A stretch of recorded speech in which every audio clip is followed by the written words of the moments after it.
Sa eskwelahan ng San Rafael National High School, kilalang kilala si Chona de la Vega. Maganda, matalino, at laging mabango. Ngunit higit sa lahat, siya rin ang pinakakinatatakutan.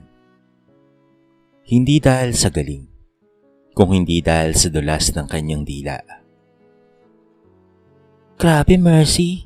Tignan mo yung sapatos ni Bernadette, ho. Para bang pinaglakihan ng 3 tao. Bulalas ni Chona habang nakataas ang kilay. Tawa ka agad ang 3 kaibigan niya, sina Charis, Glenda, at Mercy. Hindi dahil sa natatawa talaga sila, kung hindi dahil takot silang hindi tumawa. Dahil baka sila ang pag-initan nitong si Chona. Si Bernadette ay tahimik lang. Nakayuko. Mariing nakahawak sa lumang bag na tila ilang beses nang tinahi. Hindi siya nagsasalita. Sanay na. Ilang taon na rin siyang target ni Chona. Mula uniforme, buhok, hanggang sa baon niyang kanin at isang perasong tuyo. Ay Bernadette, baon mo na naman yung tuyo. Hindi ka ba naumay dyan? Sabay tawa ni Chona habang ipinagmamalaki ang lunchbox na merong lamang spaghetti at fried chicken. Tahimik lang ulit si Bernadette, ngunit sa loob niya, gusto niyang sabihin. Masarap din naman ang tuyo, lalo na kung may kasamang pagmamahal ng magulang. Pero pinili na lamang niyang manahimik dahil alam niyang walang saysay ang makipagtalo sa taong ayaw makaintindi. Sa gilid ng classroom, tinignan ni Charis si Bernadette. May bahid ng awa sa mga mata niya. Ngunit nang sulyapan siya ni Chona, mabilis niyang iniwas ang tingin at muling tumawa. Bakit hindi mo kasi palitan yung uniforme mo, Bernadette? Tuloy ni Chona. O baka naman, gusto mong i-donate ko na lamang yung mga luma kong damit? Baka sakaling magmukha ka pang tao. Natigilan ng buong klase. Walang nagsalita. Pati guro nilang si Mrs. Santos ay saglit na natulala nang marinig iyon. Chona, mariing sabi ng guro, hindi magandang mang-insulto ng kaklase ha? Ang tunay na ganda ay hindi nasusukat sa damit. Pero ngumiti lamang si Chona. Yung ngiting may halong pangmamaliit. Sorry po ma'am, joke lang naman po eh. Pagkatapos ng klase, naglakad si Bernadette pauwi. Dala ang lumang bag at ang mabigat na pakiramdam. Sa likod niya, naririnig pa rin niya ang boses ni Chona. Ayan na si Miss Tuyo. Huwag tayong lalapit dyan, baka mangamoy at tamagin tayo. Nagtawanan ulit sila. Ngunit sa kabila ng lahat lang iyon, may kakaibang titig si Chona kay Bernadette. Parang may gusto siyang malaman. Hindi niya maintindihan kung bakit, pero sa kabila ng lahat ng panlalaik niya, hindi man lamang umiiyak o lumalaban si Bernadette. Tahimik lang, laging may ngiti sa labi, ngiting hindi plastic, ngiting totoo. At sa unang pagkakataon, may kumurot sa puso ni Chona. Sandaling-sandali lang, at agad niya itong tinaboy. Hindi ako pwedeng maapektuhan, bulong niya sa sarili. Wala akong pakialam sa kanya. Pero hindi niya alam, yun pala ang simula ng pagbabagong hindi niya na mababawi pa. Pag-uwi ni Bernadette mula sa eskwela, mabagal ang kanyang mga hakbang sa makipot na daan. Sa bawat yapak, naririnig niya ang lagitngit ng kanyang lumang sapatos. Tanda ng paulit-ulit na pagtakbo sa hirap ng buhay. Bitbit niya ang lumang bag at sa loob noon ay ang lalagyan ng baon na kanin na tuyo. Kalahating peraso pa ang natira. Pagdating sa bahay, sinalubong siya ng halakhak na halos ubunan ni Melinda, ang kanyang ina.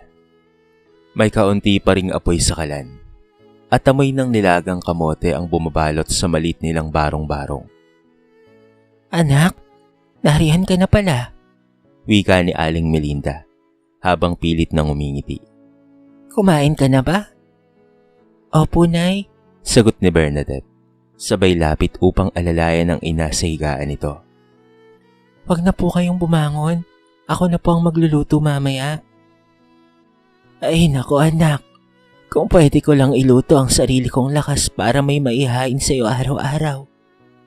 Sabi ni Aling Melinda, sabay ubo nito.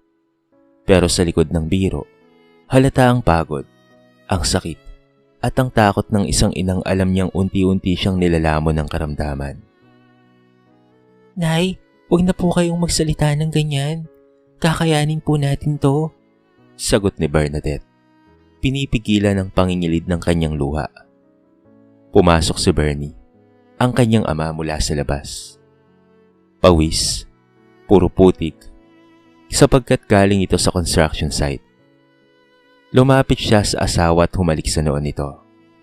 Pasensya ka na Melinda. Maliit lang ang kita ko ngayon. Baka kulangin na naman tayo sa gamot mo. Ngumiti lang si Melinda. Basta't magkakasama tayo ay sapat na yon.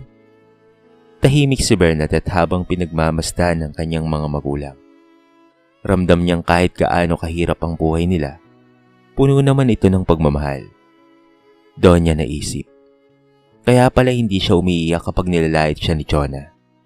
Dahil ang mga salita ni Chona, kahit gaano pa kasakit, ay walang bigat kumpara sa mga hamon ng buhay na araw-araw niyang hinaharap.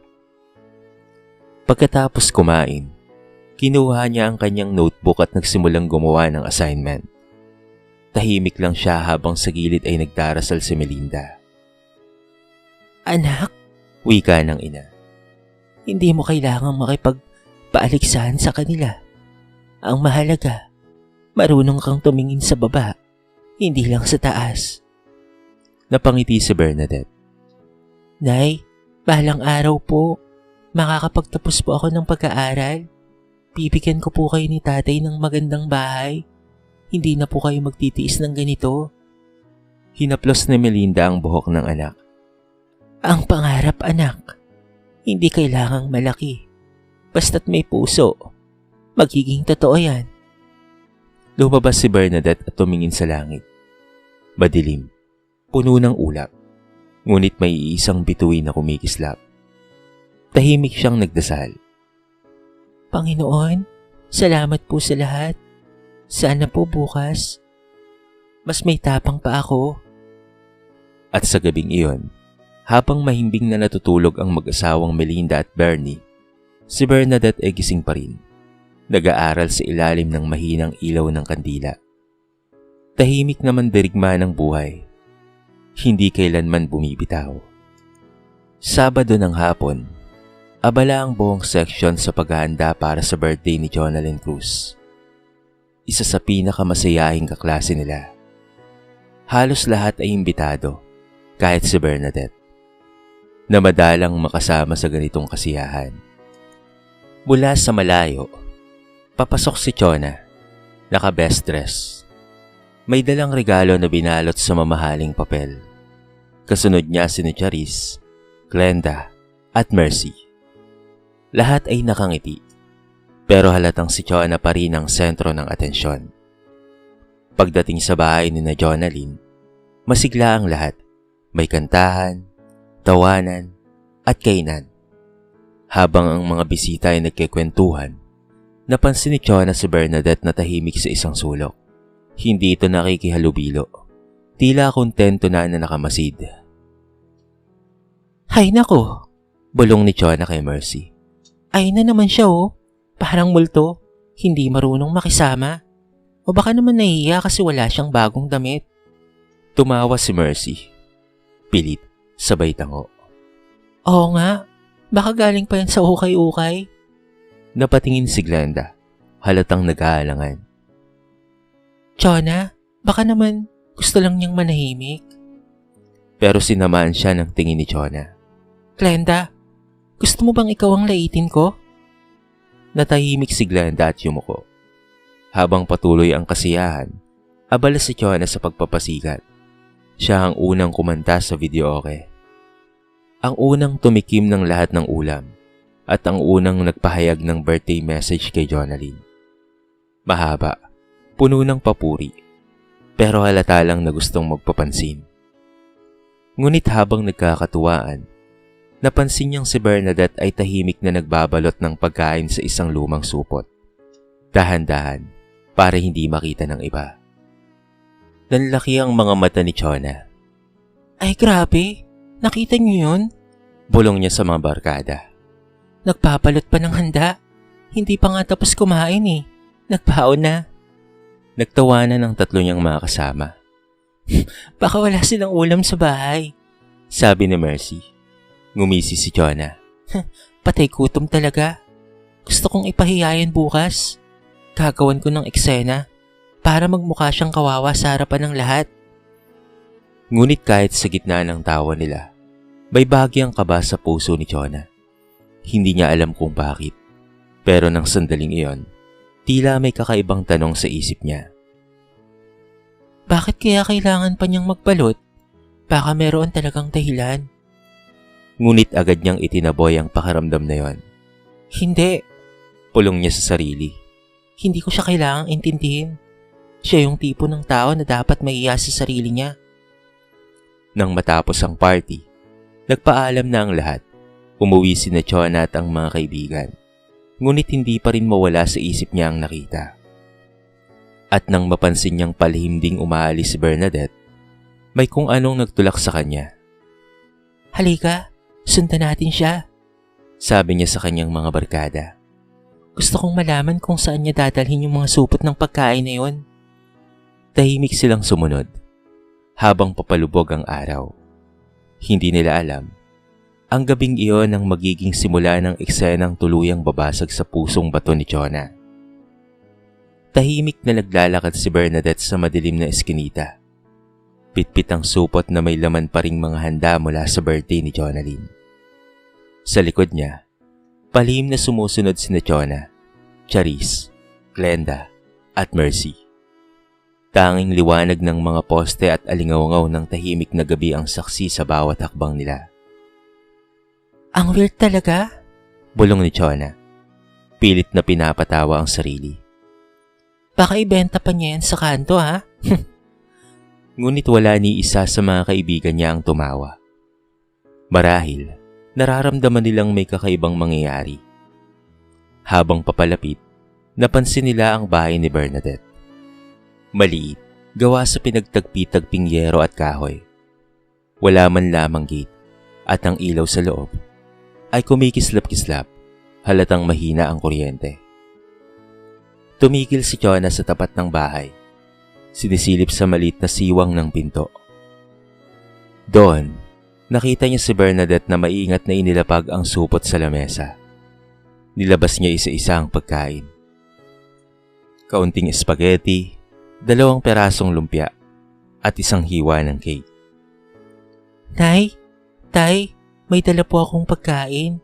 Masiglang sabi ni Bernadette. Mula sa higaan, dahan-dahang bumangon si Melinda. Payat at maputla. May panyo sa bibig. Anak, saan galing to? Galing po sa birthday ng kaklase ko, Nay. Sobra-sobra po kasi, kaya kinuha ko na lang po yung tira para matikman nyo rin po kahit minsan yung ganitong klase ng pagkain. Ngumiti si Bernie. Halatang pagod galing sa trabaho. Pero may kislap sa kanyang mga mata. Salamat anak ha. Napakabait mo talaga. Naluwa si Aling Melinda. Anak, kahit simpleng spaghetti lang to, pero parang pista na rin sa amin ng tatay mo. Hinawakan niya ang kamay ni Bernadette. Pasensya ka na kung hindi ka namin mabigyan ng magarang buhay ha. Umiling si Bernadette. Napangiti kahit nangingilid ang kanyang luha. Nay, Tay, hindi ko po kailangan ng magarang buhay. Ang mahalaga po ay buo tayo. Basta't kasama ko po kayo. Mas masarap pa sa kahit na anong handaan. At sabay-sabay nga silang kumain. Nagtatawanan kahit sa gitna ng kahirapan. Wala man silang maayos na mesa. Bawat subo naman ay puno ng pagmamahal. Sa labas, si Chona ay tila natigilan.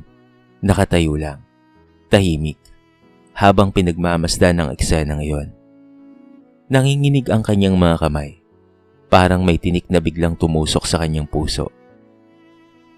Ito pala yung dahilan kung bakit nagbabalot siya ng pagkain. Hindi dahil sa patay gutom siya, kung hindi dahil gusto niyang ipatikim sa pamilya niya ang kaligayahang hindi nila kayang bilhin. Naramdaman ni Chona ang bigat ng hiya. Parang sumalamin sa kanya ang lahat ng pangungutya at yabang na ginawa niya noon. Tahimik niyang tinanggal ang suot na mamahaling hikaw. Sa unang pagkakataon, hindi niya naramdaman ang karangian, tanging hiya, awa, at pagkabasag ng puso. Grabe, Bulong ni Glenda habang napaiyak. akala ko dati nakakatawa yung ginagawa niya. Pero ang bait pala niya. Hindi makasagot si Chona. Ang mga luha niya ay kusang tumutulo. Habang pinagmamasdan ng pamilyang kapos sa pera, pero puno ng pagmamahalan. At sa gabing iyon, habang tahimik silang lumalakad pa uwi, wala ni isa sa kanila ang nagsalita. Ngunit sa puso ni Chona, alam niyang may nagbago na. At hindi na siya kailanman magiging pareho ng dati. Magdamag na hindi nakatulog si Chona. Sa isip niya, paulit-ulit na bumabalik ang nakita niyang eksena kagabi. Si Bernadette. Masayang pinaghahati-hatian ng mga tira-tirang pagkain para sa kanyang mga magulang. Sa unang pagkakataon, may naramdaman siyang hindi may paliwanag. Ito ay ang hiya. Hindi basta hiya na para bang nahuli sa kasinungalingan, kung hindi yung hiya na tumatagos hanggang kaluluwa. Bakit ko siya nilalait? Bakit ko siya ginawang katatawanan? Bulong niya sa sarili habang nakatingin sa salamin. Sa labas, maliwanag na ang araw. Pero para kay Chona, parang madilim pa rin ang paligid. Pagpasok niya sa eskwelahan, napansin kaagad ng barkada ang katahimikan niya. Oy Chona, anong nangyari? Parang hindi ka ata nakaayos ng buhok mo ngayon na. Biro ni Charis, pero walang tugon. Tahimik lang si Chona, nakatingin sa mesa. Ilang minuto pa, dumating si Bernadette. Suot pa rin ang lumang uniforme. May dalang notebook at ngiti. Good morning po, ma'am. Bati nito sa guro. Good morning sa inyo. Sabay bati rin niya sa kanyang mga kaklase. Kasama na si Chona. Napayuko si Chona. Hindi niya kayang salubungin ang ngiting iyon. Paano niya nagagawang ngumiti, kayong wala naman siyang may pagmamalaki? Paano siyang nagiging masaya? Samantalang si Chona, mayaman nga pero pakiramdam niya ay mayroong kulang. Nang magsimula ang klase, palihim na nagbulong-bulungan si Charis at Glenda. Tignan mo si Bernadette ito. Butas pa rin ng medyas. Mahinang sabi ni Charis. Hayaan mo na. Sagot ni Chona. Malamig ang tono. Wala tayong karapatang husgahan siya. Nagulat ang mga kaibigan niya. Ha? Si Chona ba to? Bulong ni Mercy habang nakanganga. Ngumiti lang si Chona, pilit at nagpatuloy sa pagsusulat. Pero sa loob-loob niya, dumadaluyong ang emosyon. Guilt, awa at pagkamuhi sa sarili. Nang resas na, lumapit siya kay Bernadette pero bigla siyang natigilan. Nakita niyang masayang nakaupo ito sa ilalim ng puno. Kumakain ng baon na kanin at pati na rin tuyo at may maliit na notebook na para bang diary. Gusto sana ni Chona na lumapit pero natakot siyang mapahiya. Anong sasabihin ko? Na nagsisisi ako? Na mali ako? Nang araw na yon, parang naging mabigat ang oras. Hindi na siya nakikipagchismisan. Hindi na tumatawa sa panlalait ng mga kaibigan niya. Tahimik lang siya. Parang may bumabagabag sa kanyang isipan. Pag-uwi, dumiretso siya sa kwarto. Tinignan ang mga gamit. Mamahaling bag, sapatos, pabango, at pati na rin cellphone. Ngunit wala sa mga iyon ang nakapagpapatahimik ng puso niya. Ang dami kong meron pero bakit parang may kulang? Tanong niya sa sarili. Maya-maya ay tumulo ang luha niya. Hindi niya mapigilan. Bumagsak siya sa kama, niyakap ang unan, at sa unang pagkakataon sa buong buhay niya, umiyak siya hindi dahil sa nasaktan siya, kung hindi dahil may nasaktan siyang iba. Sa labas, bumubuhos ang ulan, para bang ang langit mismo ang umiiyak para sa kanya. At sa bawat patak ng ulan, dahan-dahang nabubura ang dating Chona. Ang maldita, mapanlait, at mayabang. Isang bagong Chona ang nagsisimulang mabuo. Tahimik, marupok, ngunit handang magbago. Mabilis ang paglipas ng mga araw. Ngunit para kay Chona, tila mabagal ang bawat segundo. Bawat oras sa paaralan ay paalala ng mga panahong nilait niya si Bernadette. Bawat tawa ng kanyang mga kaklase ay parang tinig ng konsensya na paulit-ulit na nagsasabing, Mali ka, Chona. Sa umaga, dumating siya ng mas maaga sa klase. Wala pa ang mga guro. Tahimik ang silid. Nakita niya si Bernadette na nag-aayos ng mga upuan. Nilapitan niya ito. Kabado ang dibdib. Bernadette? Mahina niyang tawag. Napalingon ang dalaga. Ngumiti. Gaya ng daddy. O Chona, maaga ka ngayon na. Parang may humaplos sa puso ni Chona. Yung ngiti ni Bernadette. Hanggang ngayon ay totoo pa rin.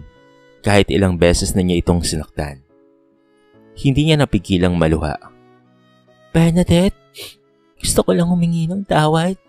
Sabi niya, nanginginig ang boses.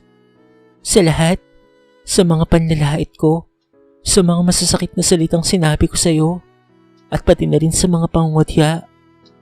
Wala akong karapatang gawin yun sa'yo. Ang yabang ko. Akala ko, ako ang tama. Pero ngayon, alam kong ikaw yung mas totoo. Mas mayaman sa puso. Tahimik lang si Bernadette. Tinignan niya si Chona. Hindi na ito yung dating matapang, palaban at mapanlait. Ang nasa harapan niya ngayon ay ang isang babaeng bumabagsak ang luha sa pisngi. Hawak ang dibdib at basag na basag. Chona, Mahinaw niyang sagot. hindi ko kailangang marinig yan para patawarin ka. Matagal na kitang pinatawad. Hindi dahil mabait ako, kung hindi dahil alam kong kapag nagkimkim ako ng galit, ako lang rin ang masasaktan. Tuluyang napaiyak si Chona. Niyakap niya si Bernadette. Mahigpit, habang tumutulo ang luha niya sa balikat ng kaklase. Salamat. Salamat, Bernadette. Hindi mo alam kung gaano mo ako pinago. Pagpasok ng mga kaklase, napatigil sila.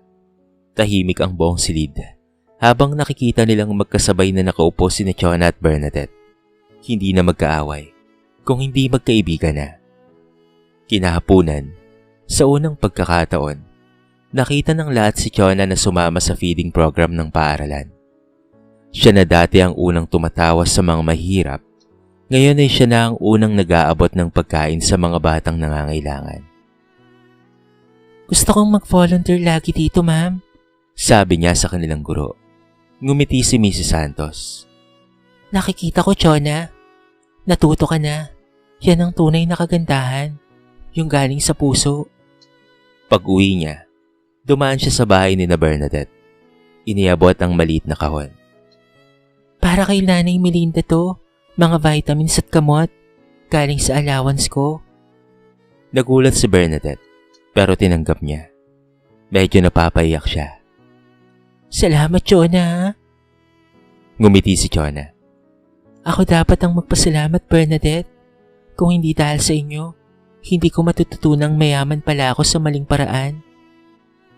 Paglingon niya sa kalangitan, nakita niyang maliwanag ang araw, kahit ito ay papalubog na.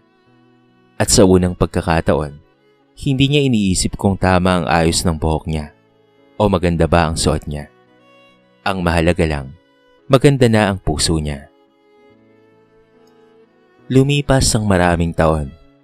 Tahimik na pumasok si Chona sa bakuran ng lumang eskwelahan nila. Ngayon ay may dalang mga aklat at nakasuot ng simpleng bestidang puti. Hindi na siya estudyanteng mapalamuti sa klase, kung hindi isang guro, kilala sa mabuting puso at malasakit sa mga estudyante. Habang naglalakad siya sa pasilyo, napahinto siya sa harap ng silid kung saan nakaukit pa rin ang lumang marka. Grade 10, Section Hope. Napangiti siya. Dito nagsimula ang lahat. Dito niya natutunan na ang tunay na kagandahan ay hindi nasusukat sa itsura o kayamanan, kung hindi sa kabutihan. Ma'am Chona, Sigaw ng isa sa mga batang estudyante. may bisita po kayo sa labas. Lumabas siya at tumambad ang isang babae. Nakasuot ng uniforming nurse. May dalang bulaklak. Bernadette? Halos pabulong niyang sabi. Ngumiti si Bernadette. Masigla. May kislap sa mga mata. Oo, Ma'am Chona. Nurse na ako ngayon. Kakabalik ko lang mula probinsya. Naalala ko lang, dito nagsimula ang lahat. Nagkatinginan silang dalawa. Sandaling katahimikan. Pero sa pagitan ng katahimikan na yon, ay merong damdaming puno ng pasasalamat. Pareho nilang naalala ang lahat. Ang panglalait, ang hiya, at ang kababaang loob. At higit sa lahat, ay ang pagbangon. Hindi ko to makakamtan kung hindi mo ako sinaktan noon. Sabi ni Bernadette. Habang ito ay nakangiti. Dahil doon, natuto akong magpatawad at ikaw naman, natuto ring magmahal. Napaluwa si Jonah. Oo, hindi ko makakalimutang ikaw ang nagturo sa akin ng totoong kahulugan ng kayamanan. Salamat Bernadette ha. Salamat sa pagkakataong ibinigay mong magbago ako. Sabay silang naglakad papasok sa silid, kung saan naghihintay ang mga estudyante ni Jonah. Mga bata, Sabi niya. ito nga pala si Nurse Bernadette. Siya ay kaibigan ko. Isang taong nagpatunay na kahit mahirap ka, kaya mong maging matagumpay kung marunong kang magmahal, magsikap, at magpatawad. Nagpalakpakan ng buong klase. Gumiti si Bernadette at yumuko. Habang tinitignan ni Jonah ang mga batang nakikinig, tila nakita niya ang sarili niya noon. May mga batang mayabang. May mahiyain. May mga tahimik na inaapi. Sa puso niya, alam niyang ito na ang misyon niya, ang maging liwanag sa madilim na daan ng iba. Pagkatapos ng klase, sabay silang naglakad papalabas ng paaralan ni Jonah. Sabi ni Bernadette, Ang tatay ko, si Tatay Bernie, gusto kang makita minsan. Lagi ka raw niyang ipinagdarasal. Napaiyak si Jonah. Sabihin mo kay Tatay Bernie, salamat. At isa siya sa dahilan kung bakit nagbago ako. Ikinuwento rin ni Bernadette na maayos na ang lagay ng kanyang ina. Hindi na ito inubo at wala na itong sakit. Napaayos na rin niya ang kanilang munting tahanan. Unti-unti rin niyang nabibigyan ng magandang buhay ang kanyang mga magulang. Bago sila maghiwalay, sabay silang tumingin sa papalubog na araw. Magkatabing dalawang babae. Magkaibang daan, ngunit iisang liwanag ang pinili. At sa dulo ng lahat ng pinagdaanan nila, isang aral ang iniwan ni Jonah sa bawat batang nakikilala niya. Ang tunay na kagandahan ay hindi nakikita sa ganda ng mukha o kinis ng balat, kung hindi sa pusong marunong magpakumbaba at humingi ng tawad. Dahil walang sino mang lubos na mahirap kung mayaman ang puso mo, at walang sino mang tunay na mayaman kung dukha naman sa kabutihan. Habang sumisikat ang bagong umaga, tumingala si Jonah at ngumiti. Sa wakas, maganda na ang kanyang mundo. Hindi dahil sa pera, kung hindi dahil sa pusong marunong magmahal at umamin sa pagkakamali. Sa kwentong ito ay marami tayong mapupulot na aral. Isa na nga riyan, ang pagbabago ay nagsisimula sa pagkilala ng sariling pagkakamali at sa pagpili ng kabutihan kahit mahirap. Dahil sa dulo ng lahat, ang puso pa rin ang tunay na sukatan ng isang tao. Dito na po nagtatapos ang ating maiksing kwento sa araw na ito.